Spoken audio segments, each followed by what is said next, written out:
Hello,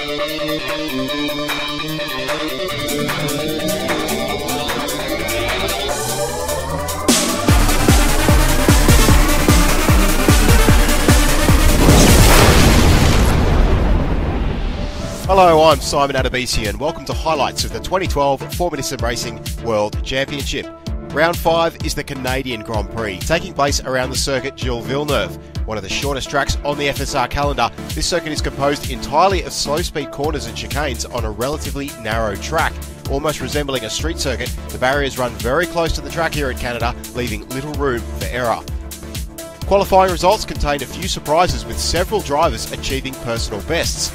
Precision Motorsports locked out the front row for the first time in over a year, with Bono Huis taking pole ahead of teammate Jarkko Mikkonen. In his 89th WC start, John-Eric Saxon would set his qualifying best for third position ahead of Renault Room for GT Amiga Racing, who equalled his best ever result for fourth place. Martin Gosby also set his personal best to begin the race in fifth position ahead of the World Trophy Championship leader Peter Briliak in sixth.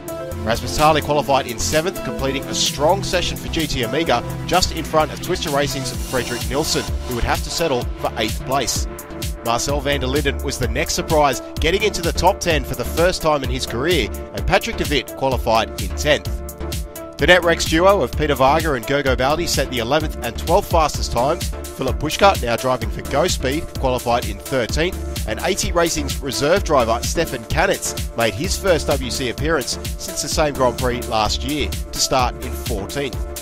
Turning out disappointing sessions, Jim Parisas and Yannick Lapchan could only manage 15th and 16th respectively, and Morgan Moran had to serve a qualifying penalty due to several rule infractions at Monaco, putting the Frenchman down into 21st on the grid. Due to technical issues, Peter Briliak was forced to start from pit lane, nullifying his great qualifying performance. To the race start, and with a very short run down into the first turn, there were few position changes. Huis comfortably held the lead while Room stole third place from John-Eric Saxon around the outside. Despite the narrow circuit, everybody kept it clean with no contact through the opening corner complex. Philip Puška was the first driver to make a mistake, getting it wrong into the braking zone and being forced to take a trip across the grass. And meanwhile, Morgan Moran had made a great start, already up into 16th by the time the field hit the back straight. Into the hairpin, Stefan Kanitz locked up and tapped the back of Peter Varga, allowing Yannick Lapchan to advance into 11th. However, by using the draft, Varga retook his position into the final chicane, while just behind Puška broke very early, and Moran was very lucky to avoid slamming into the other drivers, losing only a couple of seconds. Lap 2, and out of the first chicane, Marcel van der Linden made a minor mistake, and Patrick de Wit pounced on his fellow countryman, moving up into 8th. Meanwhile, Moran continued to advance up the order, taking first Jim Parisas into the hairpin, and then being allowed through by both Kanitz and Lapchan, his two teammates moving well out of the way to allow the Frenchman up into 13th. As Parisas and Kanitz argued over 15th, the two unfortunately came together into the hairpin, with Parisas spinning out of control and coming to a halt. Things went from bad to worse when on the following lap, Uros Musculi squeezed Blair Disley off the road into the final chicane, causing the Australian to slide out of control. He collided with an unsuspecting Parisas, ending his race on lap 5. Fabrizio Gobi would be the next retirement, the AT Racing driver losing traction out of turn 9 and slamming into the corner of the Armco barriers. At the front of the race, it was no surprise to see both Bono Huis and Jarkko Mikkonen sail away into the distance, the precision duo easily gaining on the rest of the pack. In third place, Renault Room was looking comfortable. John-Eric Saxon was in fourth, just keeping it ahead of Martin Gosby and Rasmus Tarly. However, Tarly put the power down too quickly out of the final chicane and was very close to ending up in the wall, dropping behind both Fredrik Nilsson and Patrick de Wit. Continuing his charge, Moran soon caught up to the battling duo of Varga and Puška, and wasting no time, the ATR driver passed Puška into the opening corner around the outside, and then outpacing Varga down the Casino straight to take 11th position. With Varga and Puška continuing to fight, things got messy a few laps later when the pair made contact into turn 1, and as Lapchan moved in to take advantage of the situation, it was Varga who lost out badly, dropping the Hungarian down into 14th. At the front, things became a little more interesting when Fredrik Nilsson began to attack Martin Gosby on lap 10. Using a strong toe, Nilsson beat the Briton into the final chicane, but the Ash Racing driver was in no way fazed by the Swedish veteran, sticking to the outside and using the better line to retake his position through turn 2. However, not one to be deterred, Nilsson made another attempt on lap 13, and this time Nilsson kept his 5th place and began the hunt for Jon-Erik Saxon. Further behind, drivers were dropping like flies to Morgan Morand. The Frenchman making passes looked dead easy. Morand passed Gergo Baldi into the final chicane, Marcel van der Linden into the opening corner, and then Rasmus Tali into the hairpin. By the start of lap 16, the ATR driver was incredibly up into 8th position. While the first set of stops went off without a hitch for the top 6 drivers, 7th place Patrick de Wit botched his first pit stop, losing several seconds and emerging from pit lane down in 10th position. The McCall team had more troubles, with Uros Musculi missing his pit box, also losing crucial amounts of time. Meanwhile, Marcel van der Linden made an interesting pit entry, locking up his wheels into pit lane and coming very close to hitting the barriers, not to mention nearly stalling his engine. And Giuseppe Marconi was handed a drive-through for speeding, dropping the Italian to the back of the now 20-car strong field.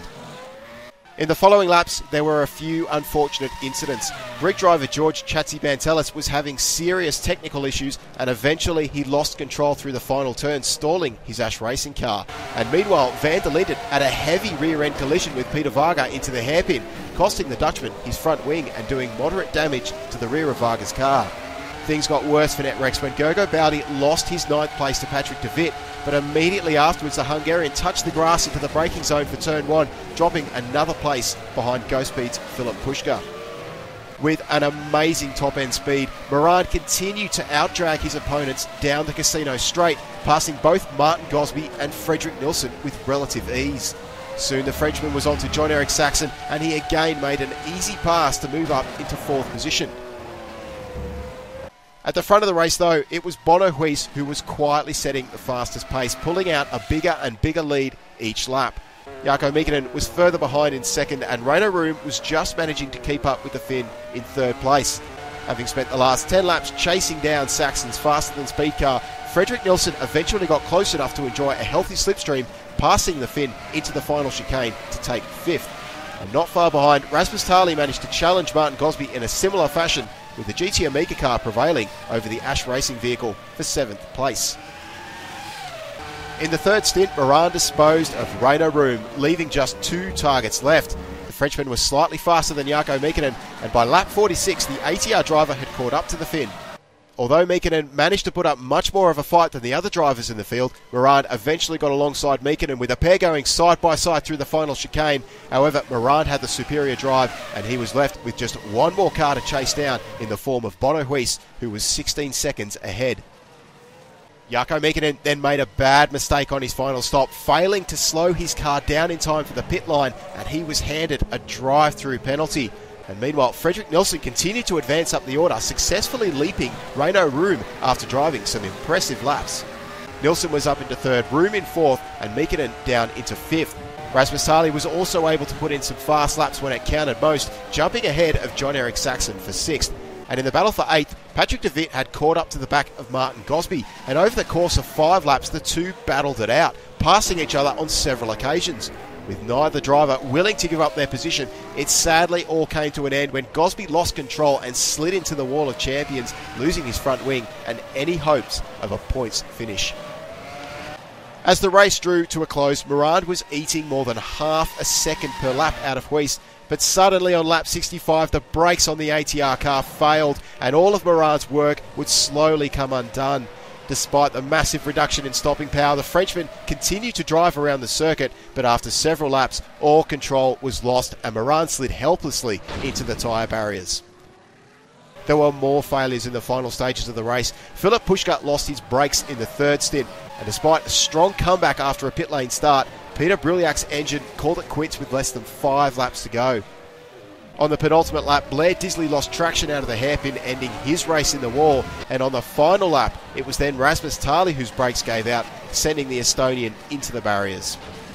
Taking the hat-trick with pole position, the fastest lap and the race win, Bono Huis made it 4 victories in a row, comfortably winning the Canadian Grand Prix with yet another dominating win.